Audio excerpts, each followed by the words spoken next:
Je vous invite tous à vous asseoir dans la douce présence de Dieu.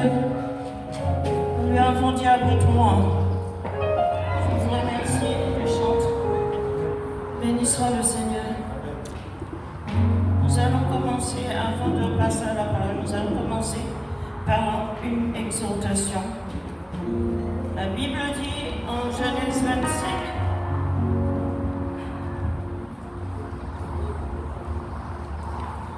en Genèse 25, 30 à 33, et Ésaü dit à Jacob, laisse-moi, je te prie, manger de ce roux-là, car je suis fatigué.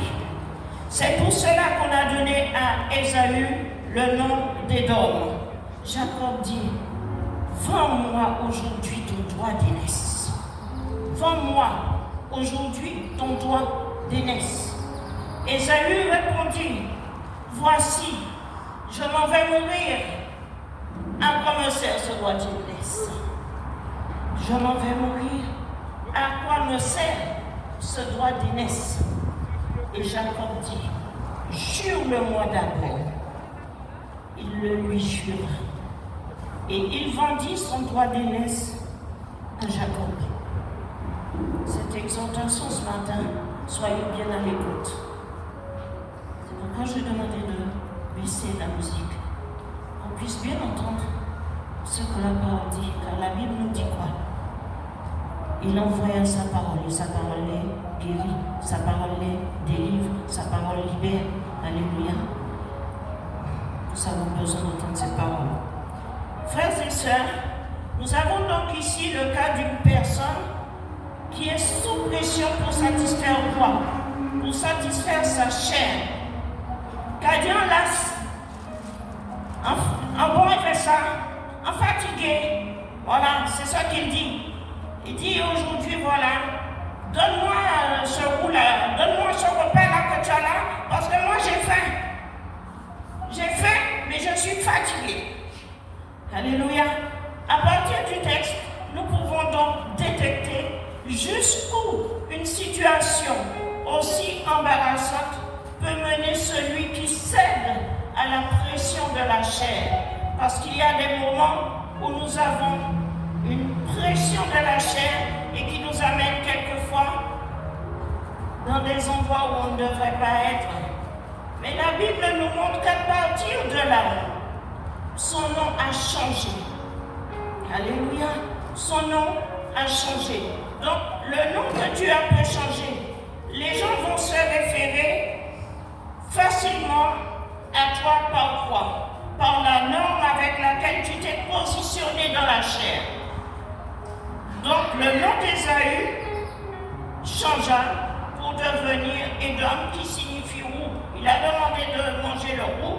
Eh bien, ça signifie roux, mais ça signifie aussi rouge. Cela ne s'est pas arrêté là. Les descendants donc d'Ésaü sont tous appelés Édomites.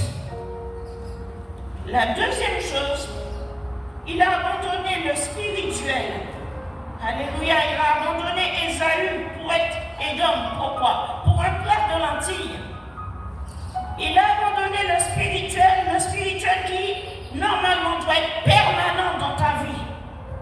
Le spirituel doit être là tout le temps. Quelles que soient les circonstances de la vie, tu es né de l'esprit, tu dois rester esprit, tu dois quand même comprendre que la chair ne doit pas dominer l'esprit. Alléluia. Pour recevoir quoi? Le physique qui est temporaire, le physique qui va aller retourner à la terre. Il a préféré vendre ça pour un plat de lentilles. La Bible dit qu'avoir des pensées charnelles, c'est donc la mort. Et là, je peux vous dire, bien-aimés, instantanément, en faisant ça, Ésaü est mort. Il est devenu Édom. Il a consenti à sa perte en jurant en plus ce jour-là qu'il n'est plus le premier-né.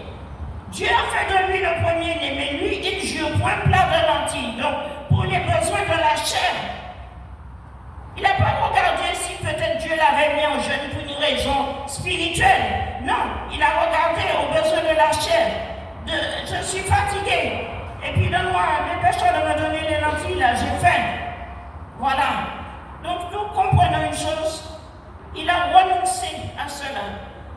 c'est ainsi que Jacob lui-même va qualifier Ruben plus tard. Dans Genèse 49:3, il va lui dire, Ruben, tu es mon premier-né, ma puissance et le commencement de ma force. Alléluia. L'excellence de la dignité et l'excellence de la puissance. Vous vous rendez compte? La prophétie qu'il donne sur Ruben, tu es. Alléluia. Ésaü, il a perdu l'excellence de la dignité. Il a perdu l'excellence du pouvoir. Et combien ont été empoisonnés et ont perdu la vie à cause d'une faim excessive. Cette faim commence par le besoin de nourriture et puis ça peut s'étendre après sur autre chose, sur un besoin excessif de pouvoir, un besoin excessif de domination, un besoin excessif de sexe, d'argent ou que sais-je. Et certains ont même des choses qui se sont transformées en objets vivants et en mouvant dans leur corps. Alléluia. Et des choses qu'on ressent dans le corps. Quand il y a la présence de certains mauvais esprits, il y en a qui vont vous dire, je sens dans mon ventre quelque chose. Je sens quelque chose qui marche dans mon dos. Je sens quelque chose dans ma tête. Donc ça se transforme en mouvement. Alléluia. Satan bien-aimé sait quand quelqu'un a faim. Et il sait de quoi tu as faim. Alléluia. Il savait donc quand Jésus, après 40 jours et 40 nuits de jeûne, Satan savait que Jésus avait excessivement faim. Et il sait qu'à ce moment-là, certains sont prêts à lui livrer leur vie spirituelle. Alléluia. Nous allons nous lever pour lire le passage de Luc 4, 1 à 13, pour bien comprendre, pour bien entrer en profondeur de cette exhortation. Ce n'est pas encore la prédication, mais il faut que ces choses-là soient dites pour qu'on puisse vraiment nous auto-examiner, chacun de nous. Alléluia. Tout le monde a sa Bible? On se lève devant la parole de Dieu. Pour le reste, je vais peut-être lire sans vous demander de vous lever, mais quand même, faisons l'effort d'honorer Dieu en ce matin par cette révélation. Luc 4, 1 à 13. Nous lisons, Jésus, rempli du Saint-Esprit, revint du Jourdain, et il fut conduit par l'Esprit dans le désert, où il fut tenté par le diable pendant 40 jours. Il ne mangea rien durant ces jours-là, et après qu'il fut écoulé, il eut faim. Le diable lui dit, si tu es fils de Dieu, ordonne à cette pierre qu'elle devienne du pain. Jésus lui répondit, il est écrit, l'homme ne vivra pas de pain seulement. Le diable l'ayant élevé, lui montra en un instant tous les royaumes de la terre et lui dit, je te donnerai toute cette puissance et la gloire de ces royaumes, car elle m'a été donnée et je la donne à qui je veux. Si donc tu te prosternes devant moi, elle sera toute à toi. Jésus lui répondit, il est écrit, tu adoreras le Seigneur ton Dieu et tu le serviras lui seul. Le diable le conduisit encore à Jérusalem, le plaça sur le haut du temple et lui dit, si tu es fils de Dieu, jette-toi d'ici en bas, car il est écrit, puisque le diable sait ce qui est écrit, et ils te porteront sur les mains de peur que ton pied ne heurte contre une pierre. Jésus lui répondit, il est dit, tu ne tenteras point le Seigneur, ton Dieu. Après avoir tenté de toutes ces manières, le diable s'éloigna de lui jusqu'à un moment favorable. Amen, on s'assied. Il n'a pas manqué de tenter Jésus même. Heureusement pour nous, bien-aimés, si Jésus, il aurait fait exactement comme Ésaü, nous ne serions pas là aujourd'hui. Il voit quelqu'un qui veut manger et perdre sa mission, perdre aussi sa vision de vie. Il a proposé à Jésus de changer la pierre en pain, c'est-à-dire de convertir et d'utiliser pour son ventre ce qui n'est pas destiné à cela. La pierre n'est pas destinée à être mangée, mais lui, il lui propose de transformer ça en pain pour qu'il mange. C'est le cas de quelqu'un qui couche aussi avec la femme d'autrui, ou le cas d'une femme qui couche avec le mari d'autrui. Ça ne t'est pas destiné, mais tu vas et tu le fais. Alléluia. Pourquoi? Pour satisfaire quelque chose de ta chair. Mais nous devons comprendre aujourd'hui que nous ne sommes plus des enfants du diable. Nous sommes les enfants de Dieu. Et nous devons rentrer là-dedans. Alléluia. Donc, elle est une pierre pour tout homme autre que son mari. Alléluia. Une femme qui est mariée, un homme qui se permet d'aller vers elle, cette femme est une pierre pour toi. Désormais, c'est une pierre que tu as mis dans ton propre ventre. Et tu devras lutter. Parce que vous voyez souvent les gens qui sont dans des situations comme ça, n'arrêtent pas. C'est difficile. Rocherette pour digérer. Les agents gouvernementaux aussi qui détournent les fonds publics. Attention, bien-aimés. Vous êtes dans un organisme d'État. Faites attention à l'usage que vous faites des choses d'État. Alléluia. Nous devons vraiment faire attention. Voler une voiture qui ne t'appartient pas, c'est pareil. Tout cela constitue des pierres dans ta vie. Ce sont des pierres d'achoppement, nous dit la parole de Dieu. Et nous devons faire attention.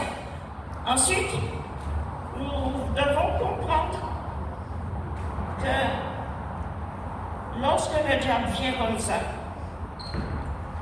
vous semblez être saint quelquefois. Mais le diable dit, je vais le piéger, je vais la piéger dans l'église même. Alors, il va chercher à te donner un pouvoir. Tu vas chercher à ce moment-là à vouloir surpasser le pasteur, à vouloir prendre sa place, à vouloir dire, tu ne comprends pas pourquoi Dieu a mis cette personne-là en tant que pasteur. Il n'a pas de niveau, il n'a pas de level.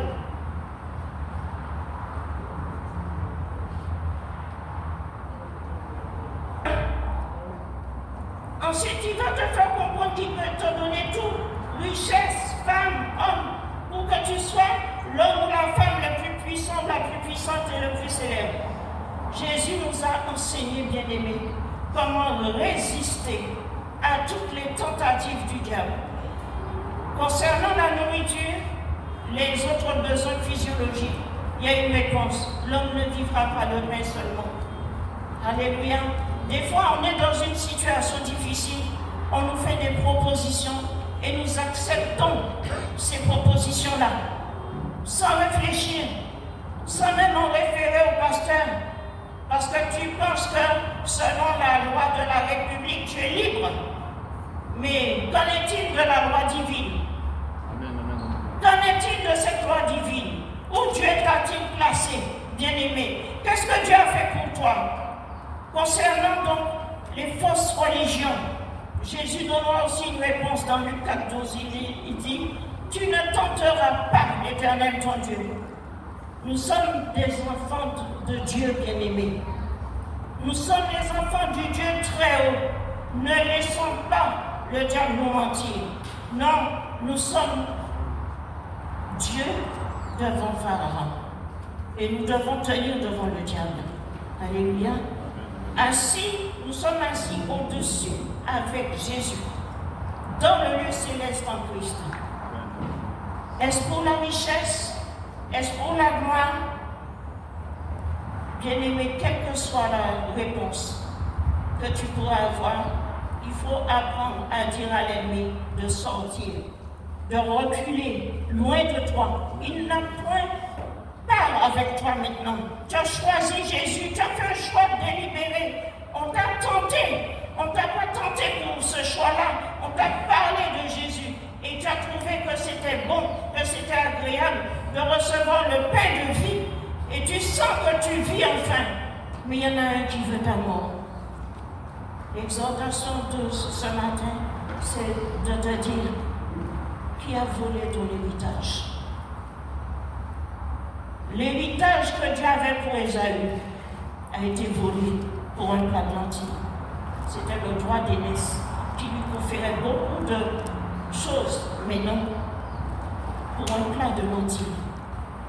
Je voudrais te dire ce matin, mon frère, ma soeur, cherche, prie, demande à Dieu ce qu'il a pour toi depuis longtemps et que tu n'as toujours pas eu. L'héritage là, qui l'a volé? Qui a volé ton héritage? Qui a volé ce que Dieu a mis pour toi et que l'autre est passé prendre à cause de ta chair? Qui l'a pris? Tu dois savoir, bien-aimé. Tu dois comprendre pour pouvoir dire, je ne te sers plus, Satan. Je sers Dieu, mon Père. Alléluia. Désormais, tu es sous mes pieds. C'est ce que sa parole me dit. Je suis l'enfant du Dieu très haut. Je prends autorité et pouvoir sur ma chair. Je la traite durement et je ne veux plus succomber à la pression de la chair au nom de Jésus. J'annule aussi toute manipulation déjà exercée sur moi, due au plaisir et à la pression de la chair. On peut te dire je t'aime, mais est-ce que tu es sûr? C'est facile à dire, hein, je t'aime. Ah, je n'ai jamais rencontré une femme aussi mignonne que toi, aussi gentille que toi, aussi, on te dit même adorable parce qu'on te met à la place de Dieu. Mais ma soeur, ferme tes oreilles. Ça, c'est du badinage.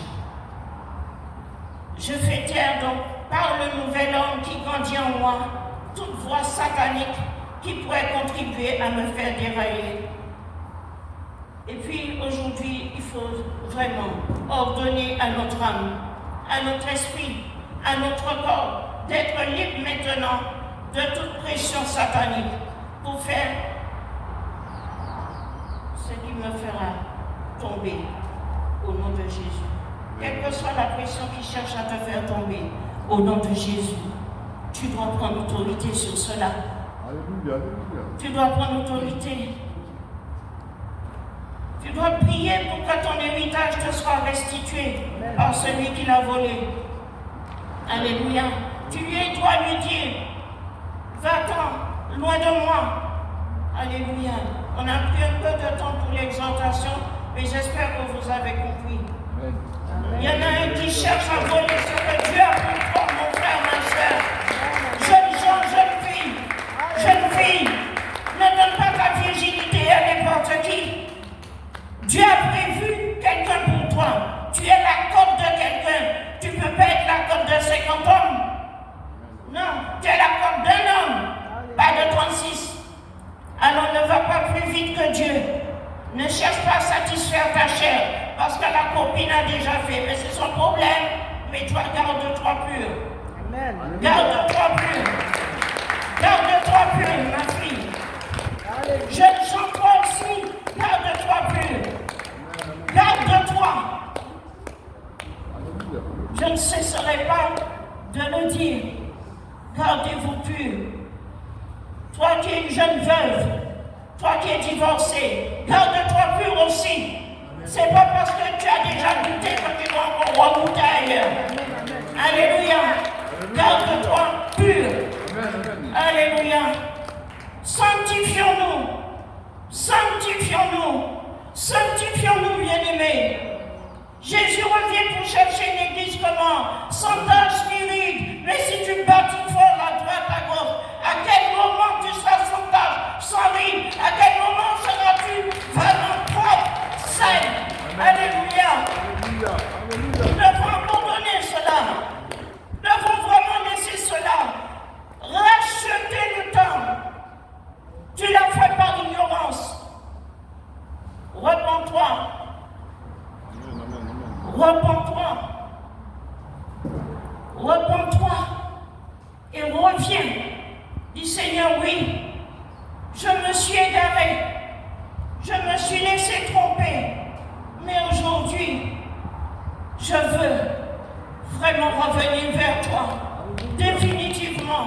Je ne veux plus me laisser tromper. Je ne veux plus me laisser avoir. Je ne veux plus faire n'importe quoi de ma vie. La vie que tu m'as donnée, tu l'as payée à la croix de Golgotha pour moi.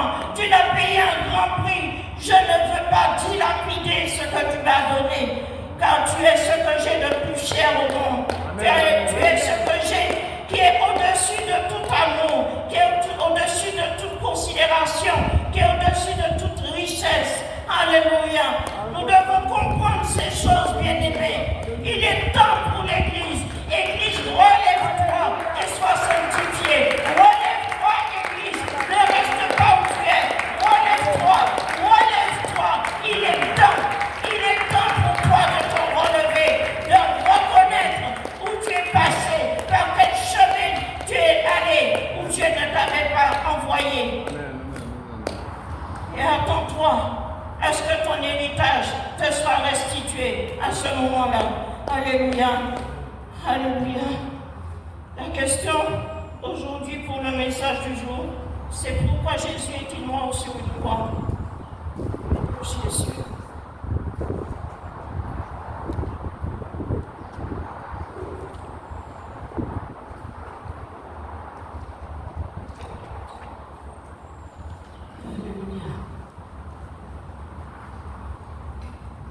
Vous savez, beaucoup d'hommes sont morts crucifiés, comme Jésus. La crucifixion, donc, c'est un moyen de mise à mort qu'ont employé donc les Romains pendant 150 ans environ. Et ce moyen d'exécution était employé uniquement, écoutez bien, envers les esclaves. Alléluia. Alors faites attention. Quand vous dites, je suis esclave de ci, je suis esclave de là, n'oubliez pas, il faut mesurer nos mots. Faisons nos mots maintenant. Ne disons pas n'importe quoi de nos bouches, nous pouvons nous autocondamner, c'est pas bon. Pourquoi actuellement donc parle-t-on encore de la mort de Jésus, plus que de la mort de quiconque? Alléluia. Pourquoi parle-t-on encore de la mort de Jésus-Christ? Plus de 2000 ans après, cette mort est survenue dans un pays étranger, situé à des milliers de kilomètres d'ici où nous sommes. En quoi cela concerne-t-il 2024? En quoi cela concerne-t-il 2024? Parler de la mort, des fois, de grands chefs militaires, nous voyons dans certaines villes, dans certaines communes, nous voyons la statue du général Patati Patata, nous voyons tous ces faits d'armes, etc. Mais il n'y a pas d'endroit où il y a la statue de Jésus qui a payé pourtant pour toute l'humanité. Alléluia. Nous devons comprendre ces choses-là. Beaucoup de personnes chrétiennes ou non portent un pendentif, un bracelet ou même quelquefois des boucles d'oreilles avec une croix. Alors pourquoi choisir une croix? Pourquoi pas une guillotine pendant qu'on y est? Pourquoi pas une chaise électrique ou bien une potence, je ne sais pas, ou une corde? Est-ce donc un porte-bonheur ou un objet de superstition? Certaines personnes répondront que la croix, c'est un symbole de vie chrétienne, ça prouve que je suis chrétien. Rappelons bien aimé que la croix par elle-même n'est qu'un moyen de torture, d'exécution parmi d'autres. Mais c'est peut-être le moyen le plus cruel qui ait existé de tous les temps. Parce que les condamnés à être crucifiés, le crucifié, il mourrait comment? C'était pas le clouet et puis ça y est, il meurt, non? C'est pas ça. Une fois qu'il était donc cloué, il mourrait par asphyxie. C'est-à-dire que la mort pouvait intervenir au bout de quelques jours. La mort n'intervenait pas tout de suite. Donc si dans la journée il faisait 70 degrés, il était sur une croix perché à 70 degrés. Alléluia. C'est pour ça que la Bible nous dit qu'au lieu de donner de l'eau à Jésus, on lui a donné du vinaigre. Alléluia. Nous devons comprendre cela. Et puis les condamnés, souvent ils étaient là, on se moquait d'eux. Pour Jésus, il y a eu la chaleur certainement, la souffrance, les moqueries. Et puis, pour être cloué sur la croix, il y a aussi le fait qu'il y avait certainement la honte, parce que tu te retrouvais dénudé. Pourtant, l'apôtre Paul nous dit, je ne veux rien savoir ou connaître d'autre que Jésus-Christ crucifié. 2 autres condamnés sont donc morts, crucifiés, en même temps que Jésus. Pourquoi la mort de Jésus est-elle plus importante que celle de ces 2 hommes, me direz-vous? Écoutons ce que nous dit l'un de ces 2 hommes avant de mourir. Il dira en Luc 23, versets 39 à 42, l'un des malfaiteurs injuriait Jésus, disant, n'es-tu pas le Christ? Sauve-toi toi-même, et nous avec. Mais l'autre le reprenait et disait, ne crains-tu pas Dieu? Toi qui subis la même condamnation, pour nous, c'est justice, car nous recevons ce qu'ont mérité nos crimes. Mais celui-ci, il n'a rien fait de mal. Et il dit à Jésus, souviens-toi de moi quand tu viendras dans ton règne. Comme ce brigand repentant, personne n'a trouvé dans la vie de Jésus quoi que ce soit de mal. Même Pilate, le chef romain, après donc avoir mené son enquête, il va dire quelque chose d'important au chef religieux juif. Je ne trouve rien de coupable en lui. C'est dans Luc 23, verset 4. Mais Jean 19, 4 nous donne une précision. Voici, je vous l'amène dehors, afin que vous sachiez que je ne trouve aucun crime en lui. Alléluia.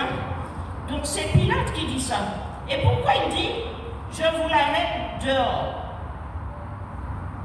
Et il dit bien, il n'y avait rien de mal en lui. Parce que dans le tribunal, s'il aurait dit qu'il n'est pas coupable dans le tribunal, c'est qu'il y aurait eu des chefs d'accusation retenus contre lui. Mais là, comme il n'y a rien, il est obligé de le remettre dehors. Et il va parler en dehors du tribunal pour dire, cet homme-là ne relève pas du tribunal. Cet homme-là ne relève pas de la justice humaine. Cet homme-là relève que de son Dieu. Alléluia. Et j'aimerais te dire, mon frère, ma soeur, quelquefois quand tu accuses injustement, ne prends pas ça directement pour toi. C'est Jésus en toi qui est accusé. Et tu devrais savoir que si c'est Jésus qui est accusé, je n'ai rien à dire. J'ai juste à faire comme Jésus. Accepter parce que Dieu a vu que tu n'es pas coupable. Alléluia, alléluia. Aucune semence de mal, bien-aimé, n'était en Jésus. Cela signifie donc quoi? Que Jésus n'est pas mort pour lui. Et oui, parce s'il aurait été condamné à mort, on aurait dit qu'il a fait quelque chose. Mais Pilate dit, je vous le remets dehors. Il n'y a aucune condamnation pour lui. Alors pourquoi est-il mort sur une croix? Est-ce une erreur judiciaire, un dérapage de la justice, une vengeance? Nous, chrétiens, nous aimons trouver la réponse à nos questions dans la parole de Dieu. C'est-à-dire trouver la réponse que Dieu nous donne lui-même. Alors, qu'est-ce qu'il a accompli par sa mort, Jésus? Jésus va faire quelque chose. Il va prononcer quelque chose sur la croix. Il va dire Tétélestai, Tétélestai, qui signifie donc en langue araméenne, parce qu'il y en a qui prêchent et qui disent que c'est l'hébreu. Ce n'est pas de l'hébreu, c'est la langue ancienne d'Israël, c'est de l'araméen, et ça signifie tout est payé, ou tout est accompli, tout est accompli. La Bible nous dit donc que Jésus est mort pourquoi? Pour nos péchés. Mais avant ça, dans Jean 19:30, la Bible dit, et baissant la tête, il rendit l'esprit. Alléluia. Il rendit l'esprit. C'est-à-dire que la crucifixion, n'a pas tué Jésus comme elle a tué d'autres hommes. Est-ce que nous comprenons? Si je vais trop vite, dites-le moi, je préfère revenir encore dessus s'il faut, mais il faut que nous comprenions. La Bible nous dit qu'il a rendu, à qui il a rendu son esprit, d'après vous? Père. À son Père. À Dieu. Il a rendu à Dieu le Père son esprit. C'est-à-dire que l'homme n'a pas pu prendre son esprit. L'homme n'a pas eu autorité sur son esprit. L'homme a eu autorité sur la chair, mais c'était pour nous. Alléluia. C'était pour nous. Parce que Jésus, il avait accepté ce sacrifice. Il avait accepté de s'offrir un sacrifice pour le salut de quiconque croit. Alléluia. Et nous devons saisir cela. C'est très important. C'est Jésus qui a rendu l'esprit.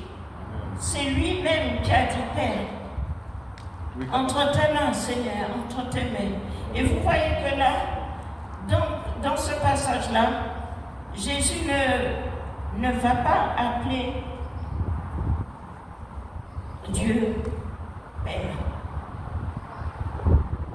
On va le voir tout à l'heure. La Bible nous dit qu'il est mort donc pour nos péchés et même qu'il a expié pour nos péchés, c'est-à-dire qu'il a payé. Certains diront, je ne suis pas pécheur, je n'ai pas péché, je n'ai pas tué, je ne vole pas, je ne fais pas ci. On va citer soi-disant tout ce qu'on ne fait pas. Mais bien aimé, tu n'as pas besoin de citer ce que tu ne fais pas, puisque Dieu te voit. Quel que soit ce que tu peux faire, Dieu te voit. Car tout son péché, nous dit la parole de Dieu en Romains 3:23, et sont privés de la gloire de Dieu. Mon frère, tu peux me laisser pécher, s'il te plaît? Je te remercie, c'est très perturbant. Alléluia. Je ne te dis pas ça pour te gêner, mais par contre, laisse Dieu faire ce qu'il a à faire à travers moi. Chacun son tour. En 1 Jean 1, au verset 10, car si nous disons que nous n'avons pas de péché, nous faisons Dieu menteur. Donc, bien-aimés, nous devons comprendre que si nous sommes honnêtes avec nous-mêmes, il y a un jour où nous avons péché. Il y a toujours eu quelque chose dans notre vie qui n'a pas glorifié Dieu. On est d'accord, bien-aimés? Mais moi, je vous dis que quiconque se met en colère contre son frère, sa sœur, est passible de jugement. Faisons attention à l'esprit de colère. Surtout nous autres hier, nous avons le sang chaud, comme on dit. On entend ça facilement. Waouh! Aïe, aïe, aïe. On a senti monter que... Non, t'as été trop loin. Reviens, fais une bonne marche arrière, dit. Je sens que je viendrai bien me blottir dans les bras de Jésus. Dis ça plutôt, c'est mieux. Parce que la Bible nous dit que quiconque se met en colère est passible de jugement. Celui qui lui dit fou mérite d'être puni. Et en Matthieu 5:28, Jésus dit encore, celui qui convoite une femme dans son cœur, je crois qu'on connaît la suite, passer aussi des marchandises en fraude à la douane. C'est pas bon. Prendre 2-3 petits raisins dans le rayon raisin là. Soi-disant pour voir si c'est super, mais tu sais très bien que tu ne vas pas les acheter. Tu les as pas payés, tu sens ils sont dans ton ventre. Mais Dieu les a vus. Dieu t'a vu les prendre. Dieu a vu que tu ne les as pas payés. Vous savez, c'est très facile de pécher. Et de quoi on n'a pas péché? On sort fièrement, oui, j'ai payé toutes mes courses, mais ça y est, un boudin, on l'a pas fait veiller. Vous voyez? Alléluia. Oh là là. Si nous sommes honnêtes, il faut admettre que tous, nous faisons ce que nous savons être mauvais quelquefois. Si nous nous comparons à l'idéal que Dieu nous donne en Jésus-Christ, bien aimés, nous sommes en dessous de la barre. Et si nous disons que nous n'avons pas péché, je vais encore le répéter, c'est que nous nous évaluons et que nous nous situons donc devant la loi des hommes, devant la loi de notre pays. Donc, je peux crier un feu rouge et à partir de là, personne ne m'a vu. Oui, mais Dieu t'a vu. Alléluia. Si personne ne me voit, je dis, je ne suis pas répréhensible, pas vu, pas pris, dit-on. Mais Dieu nous voit. Un jour, bien-aimé, nous aurons tous, chacun d'entre nous, à comparaître devant le tribunal de Dieu. Alléluia. Devant la justice de Dieu. Et dans la loi de Dieu, il y a une seule et même peine, qui est la même pour tous. Il n'y a pas de condamnation à 5 ans de prison, 18 mois, machin. C'est la mort, point. Là, c'est le coup de fusil de Dieu qui est parti. C'est la mort. Le salaire du péché, c'est la mort. Et c'est pas la mort pour dire la mort, et puis on va te masser là, et puis c'est reparti. Non, ça ne repart pas. C'est la mort éternelle. C'est-à-dire, on est destiné à ce moment-là à être séparés éternellement de Dieu et à être dans les ténèbres. Si nous faisons le mal que nous ne voudrions pas faire, alléluia, et que nous ne faisons pas le bien que nous voudrions faire, c'est qu'il y a en nous, bien-aimés, une puissance qui domine. Et cela s'appelle le péché. On doit faire ce qu'il faut faire. Tous nous avons besoin de pardon. Il n'y a personne qui n'a pas besoin de pardon, du pardon de Dieu.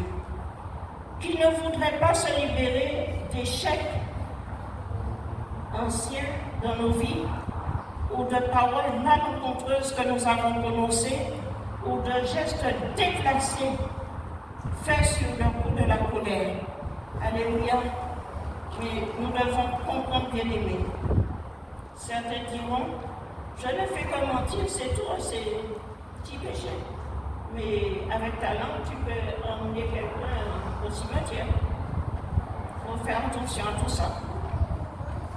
Pour bien comprendre, on va prendre l'exemple d'une bouteille d'eau. C'est de l'eau de source, vous avez vu, on a décapsulé tout à l'heure. Si je vais dans la mangrove là derrière, je ne sais pas où il y a la mangrove, hein, par rapport à moi. Elle est par là, d'accord. Je vais dans la mangrove,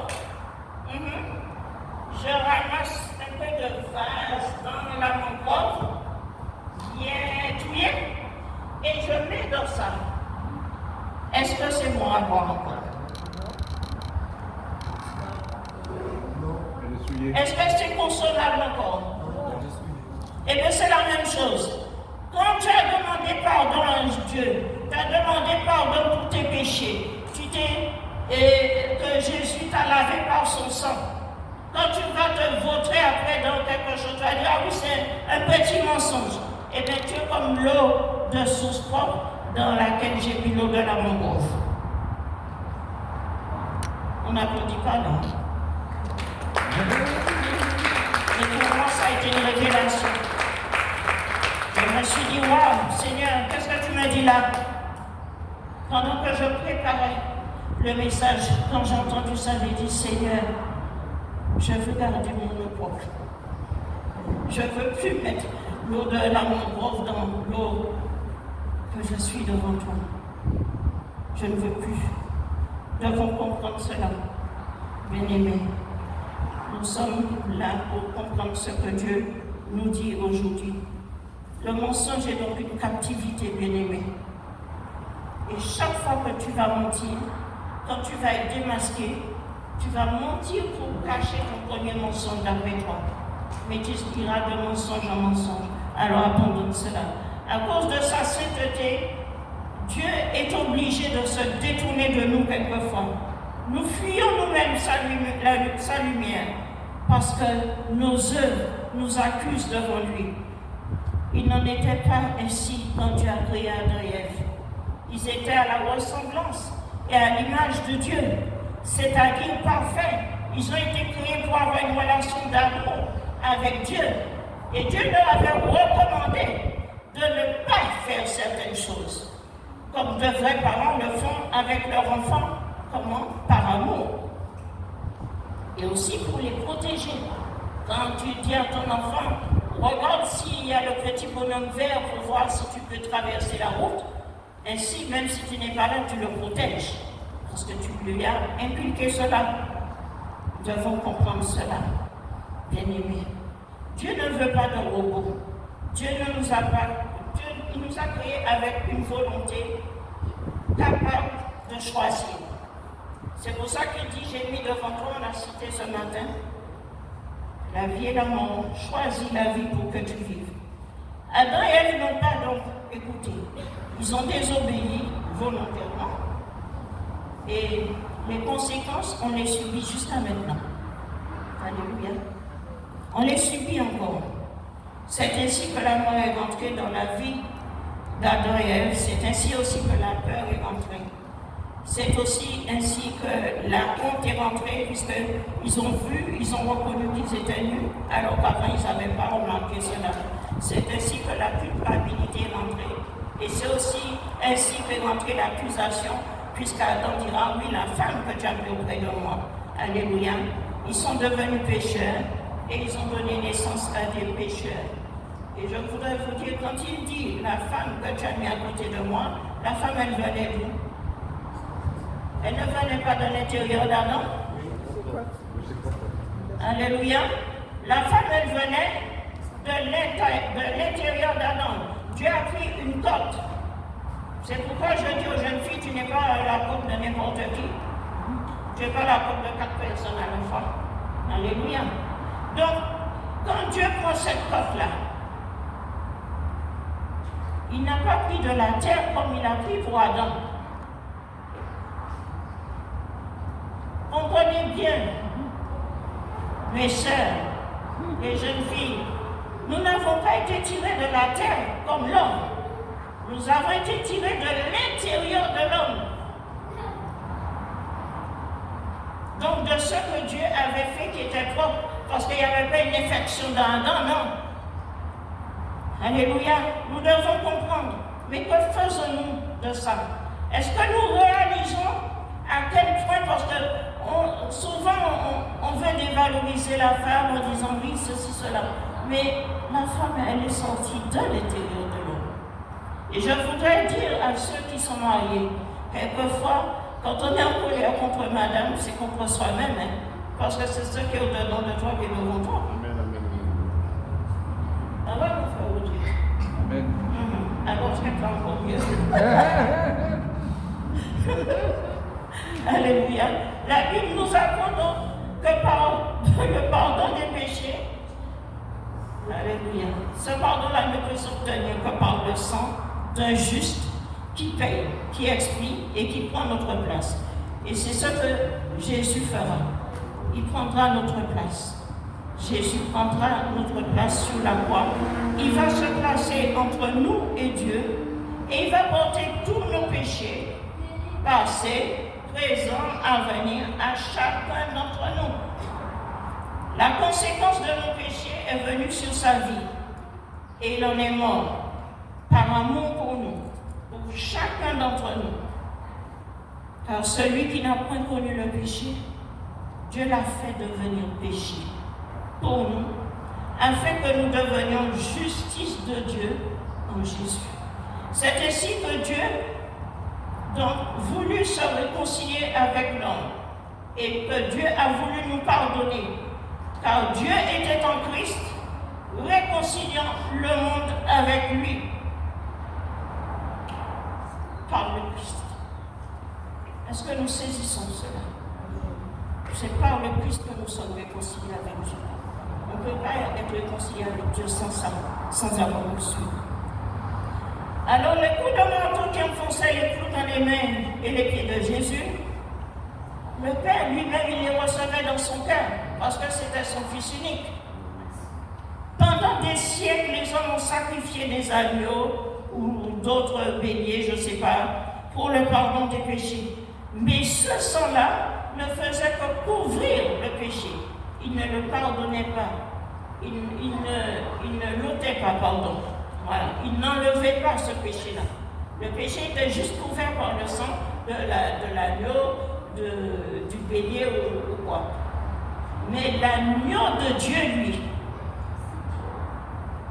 il est venu ôter carrément le péché du monde. Alléluia. Donc le mien, si je le crois et que je demande pardon, le sacrifice de Jésus est parfait et éternel pour moi. Alléluia. Jésus a subi donc 39 coups de fouet. Et ces fouets donc étaient composés avec des lanières, avec des choses tranchantes aux extrémités. Je ne vais pas aller dans trop de détails sur ça. Mais la plus grande souffrance que Jésus a connue sur la croix, c'est l'agonie spirituelle, bien-aimée. L'agonie qu'il a subie pour nous, spirituellement, va chacun tel qu'il est, comprendre ce qu'il y a dans chacun, comprendre qu'est-ce qui nous amène à faire ces choses et saisir cela. Jésus est passé par là pour tout un chacun. Et la chose la plus difficile, ça a été d'être séparé de son Père. Parce qu'avant cela, il était toujours près du Père. C'est pourquoi il va dire, justement, je viens sur le verset dont j'ai parlé tout à l'heure, c'est dans Matthieu 27 au verset 46. Il va dire, mon Dieu, pourquoi m'as-tu abandonné? Il ne l'appelle plus Père, parce qu'il a pris notre place. Et tout comme nous disons mon Dieu, Jésus avant nous, pour nous, il a dit mon Dieu, pourquoi m'as-tu abandonné? D'habitude, c'était Père. Mais à cet instant, il était tellement sale, tellement souillé à cause des péchés de toute l'humanité qu'il portait, que le Père s'est détourné de lui. Et la justice de Dieu est tombée sur lui à ce moment-là. Il a connu la mort éternelle à notre place. C'est ce qui nous attendait pour l'éternité. Il a fallu que Jésus vive cette expérience-là pour qu'aujourd'hui nous puissions confesser Jésus et par Jésus dire que nous sommes sauvés. Parce que nous acceptons Jésus dans notre vie. Ce n'est pas Bouddha qui va nous sauver. Ce n'est pas Confucius. Ce n'est pas Martin Luther King. Même s'il a été un martyr. Cela ne sauve pas. Mais c'est le sacrifice de Jésus, l'homme sans tache, sans ride, l'homme pur, qui n'a point péché et qui prend notre place. Et qui récite comme David 800 ans avant. David dira cette même prière dans le psaume 21 ou le 22, je ne sais plus lequel des deux, c'est ou l'un ou l'autre, ou 21 ou 22. Pourquoi m'as-tu abandonné? Pourquoi m'as-tu abandonné? Eli, Eli, lama sabachthani. Mon Dieu, pourquoi m'abandonnes-tu? David, parce que beaucoup pensent que Jésus dit ça comme ça, non. Il récite un psaume de David. Son ancêtre a récité 800 ans avant. Et lui, il le récite. Mais aujourd'hui, Dieu ne nous abandonne pas. C'est nous qui l'abandonnons. C'est nous qui lâchons la main de Dieu. Jésus a été parfait jusqu'à la fin. Il a pardonné à ses bourreaux et à tous ceux qui se moquaient de lui. En disant, Père, alléluia, pardonne-leur. Donc, après avoir dit, mon Dieu, pourquoi m'as-tu abandonné? Là, il dit, Père, il revient au mot Père. Pardonne-leur, car ils ne savent pas ce qu'ils font. Pardonne-leur. Personne n'a pris la vie de Jésus. Jésus est parti quand il l'a décidé. C'est-à-dire que Jésus est parti quand il a réalisé que la mission pour laquelle le Père l'avait envoyé ici-bas était accomplie totalement. Et que tout être qui désormais accepterait le nom de Jésus dans sa vie serait désormais sauvé et pourra avoir une communion avec le Père. Alléluia, au nom de Jésus.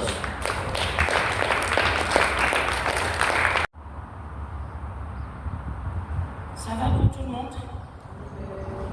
Est-ce que ça vous apporte une compréhension? Parce que avec le pasteur Rodrigue, on ne veut pas courir. On veut que vous compreniez.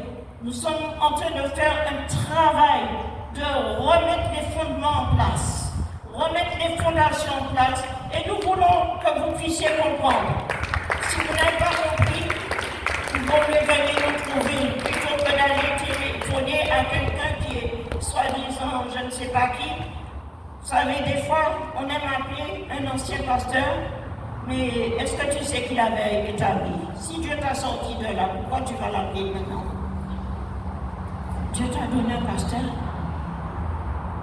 Vous savez, Dieu ne dépasse pas son peuple inutilement. Pour un temps, tu as eu besoin de ce que cet homme ou cette femme avait, mais Dieu t'a déplacé. Mais maintenant, ne prends pas ce qui se passe ici pour aller à Valdi. Alléluia. Et Jésus dira, ma vie, nul ne la prend. Autrement dit, Satan, ma vie, tu ne peux pas la prendre. Mais je la donne et j'ai le pouvoir de la donner et de la reprendre. Donc il l'a donnée en sacrifice pour nous. Et là, il reprend sa vie, c'est-à-dire qu'il retourne auprès du Père. Alléluia. Et c'est même lui qui choisit donc d'offrir sa vie, pas à n'importe quel moment, mais à la Pâque. Pâque avec un S, il n'y a pas de S. Et c'est pas Pâque ou Pâque, je ne sais pas. Exode 12, donc, nous apprend que le peuple juif, esclave en Égypte, a reçu l'ordre de Dieu de sacrifier un agneau sans défaut et de répandre de son sang sur les poteaux et sur le linteau de la porte de leur maison. Ça se passe la nuit de la sortie d'Égypte. Et toutes les familles juives qui ont obéi à ce commandement ont été préservées de la mort. En souvenir de cette Pâque, Pâque qui signifie quoi exactement? Être préservé de la mort. Être préservé de... Disons-le, bien-aimé, rentrons dans la parole, approprie-toi la parole. Être préservé de la mort. De la mort, il est question là de la mort éternelle. Alléluia. Être préservé. Donc Jésus est notre Pâque. C'est pour que nous ne puissions pas aller à la mort éternelle.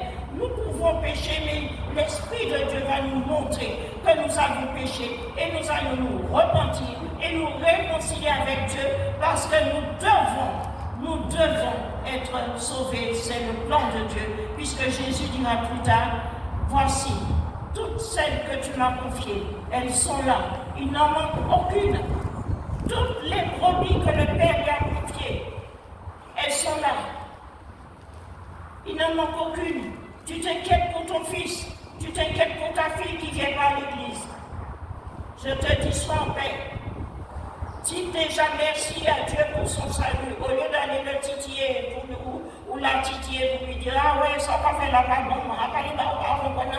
non, bien aimé, c'est dans l'amour que tu vas gagner ton enfant, c'est dans l'amour que tu vas gagner ton époux, c'est dans l'amour que tu vas gagner ton épouse, c'est dans l'amour que tu vas gagner ta voisine ou ton voisin, c'est dans l'amour que tu vas gagner ton collègue ou ta collègue de travail. Alléluia, toujours dans l'amour, cet amour de Christ qui accepte d'aller à la croix pour toute l'humanité. Alléluia. Oh bien-aimé, puissions-nous saisir cela. On va citer encore un autre exemple dans la vie de Jésus qui nous prouve que Jésus a gardé le contrôle de sa vie. C'est selon Exode 30 au verset 38. Dieu avait demandé à son peuple sur l'autel des holocaustes du temple de Jérusalem de sacrifier quoi? 2 agneaux. Et il avait dit, vous en sacrifierez un le matin et l'autre le soir.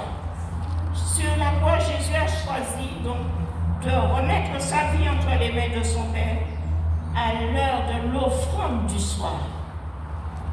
Alléluia. Il y avait 2 agneaux. Vous pouvez le relire dans Exode 30, au verset 38. Il y avait l'offrande du matin, un agneau pour le matin et l'autre pour le soir. Et Jésus, il choisira l'heure de l'offrande du soir. Alléluia.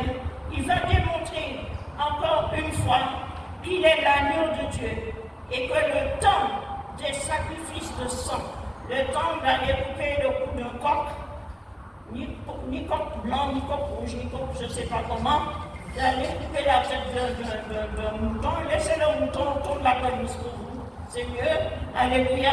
Ce ne sera plus ce temps-là parce que le sacrifice de Jésus est tout accompli. Et nous sommes donc gratuitement justifiés par sa grâce, par le moyen de la rédemption qui est donc en Jésus-Christ. Car nous étions donc des brebis errantes, mais maintenant nous sommes retournés vers le berger et le gardien de nos âmes. Alléluia. Et sur la croix, Jésus donc, qu'est-ce qu'il devient à ce moment-là? La Bible dit, maudit soit quiconque est pendu au bois.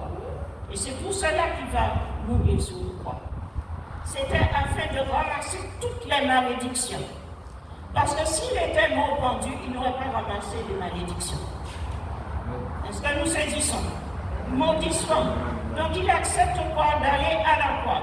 Et certains diront que la mort de Jésus sur une croix nous délivre tel de la malédiction, puisque la mort des autres crucifiés.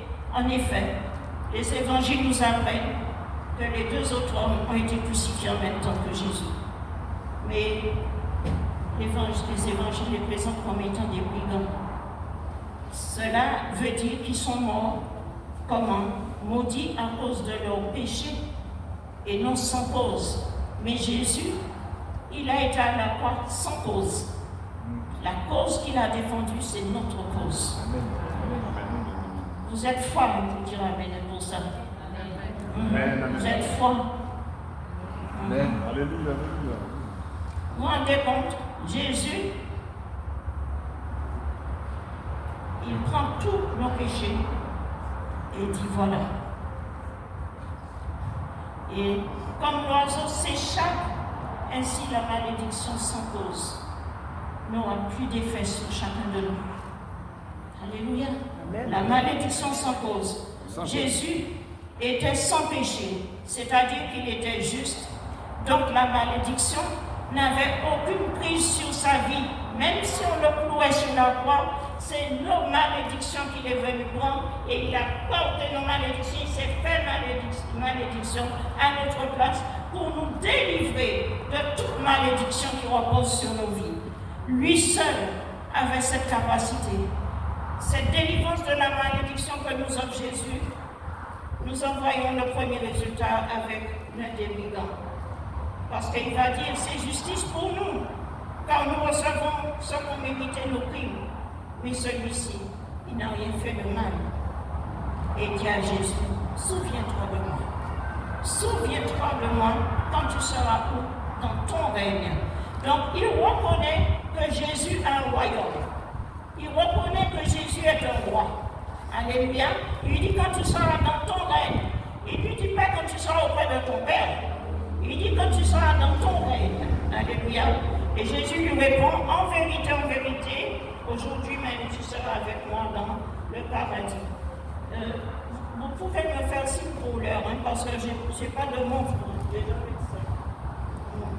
Nous sommes donc gratuitement justifiés, c'est-à-dire rendus justes par la grâce, par le moyen de la rédemption ou le moyen du rachat qui est en Jésus-Christ. C'est lui que Dieu a destiné à être par son sang pour ceux qui croient. Alléluia. Il a été une victime expiatoire afin de montrer sa justice. Il montre aussi sa justice donc, dans le temps présent, de manière à être juste, tout en justifiant celui qui a la foi en Jésus. Car c'est par la grâce, bien-aimés, que nous sommes sauvés, par le moyen donc de la foi. Et cela ne vient point de nous, c'est le don de Dieu. Ce n'est point donc par les œuvres. Alléluia. Ce n'est point par les œuvres, afin que personne ne se glorifie. Alléluia. Afin que personne ne se glorifie.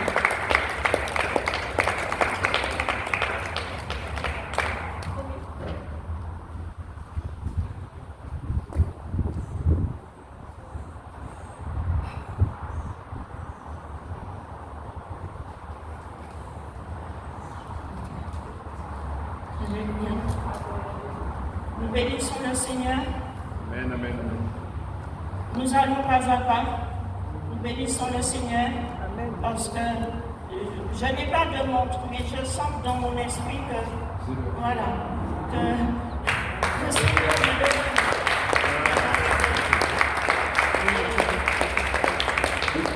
Par la grâce de Dieu, nous continuerons notre foi. Si Dieu le permet. Alléluia. Amen. Dieu fait grâce à qui il veut. Dieu fait grâce à qui il veut. Levez-vous, bien-aimés, rendez grâce à Dieu. Avec ce que vous avez entendu, vous êtes assis. Vous rendez compte, vous réalisez comment Jésus a donné sa vie, comment il a été, comment il a fait. Et puis nous sommes assis là tranquillement, comme si nous avions eu assez d'argent pour payer Jésus pour y aller. Non, bien-aimés, rendons grâce à Dieu. Rendons grâce à Dieu. Rendons grâce à Dieu. Béni soit l'Éternel. Oh, béni soit Dieu. Pour toutes choses. Béni soit le Seigneur. Je rends grâce à Dieu pour chacun de vous. Je dis merci au Seigneur pour vos familles. Merci au Seigneur pour vos enfants. Merci au Seigneur pour ceux qui sont auprès de vous. Merci pour vos collègues de travail. Alléluia. Pensez à eux aussi. Il ne faut pas juste les voir comme des païens. Il faut les voir comme des gens pour qui Jésus a été à la croix. Je dis aussi merci à Dieu pour ceux qui vous ont parlé de Jésus la première fois. Ils auraient pu se taire, mais ils nous ont parlé de Jésus. Alléluia. Je dis merci à Dieu pour nos enfants, pour nos petits-enfants. Et pour peut-être ceux qui sont comme moi, nos arrière-petits-enfants. Alléluia. Nous devons comprendre que l'amour de Dieu a permis que Jésus aille à la croix. Et ce n'est pas seulement pour nous. Et ceux qui ont des problèmes familiaux, recherchez la paix avec chaque membre de votre famille. Recherchez la paix avec tous. La paix sans laquelle nul ne fera la gloire de Dieu. Nous devons rechercher cette paix-là. Cette paix, nous en avons besoin. Tu ne peux pas mériter le salut et que ta belle-mère ne la mérite pas. Elle ne le mérite pas du tout. Nous devons comprendre cela. Donc nous devons avancer. Nous chercher le chemin de la réconciliation en Jésus. Soyons réconciliés déjà avec nous-mêmes. Parce que si tu envers quelqu'un, c'est que tu es en colère déjà contre toi-même en premier. Primo. Réconcilie-toi avec toi-même, Père Jésus. Son sang a coulé pour toi. Tu ne peux pas être fâché contre toi. Arrête cela. Réconcilie-toi avec toi-même. Bénis Dieu parce que tu as pu accepter Jésus. Malgré tes erreurs, malgré tes manquements, malgré tes intransigeances. Et permets à Dieu de faire un travail en toi, tout comme il fera un travail dans ton vis-à-vis, afin que vous soyez réconciliés. C'est ce que je vous souhaite, parce que c'est ce que je vis moi dans ma famille. Alléluia. Soyez bénis.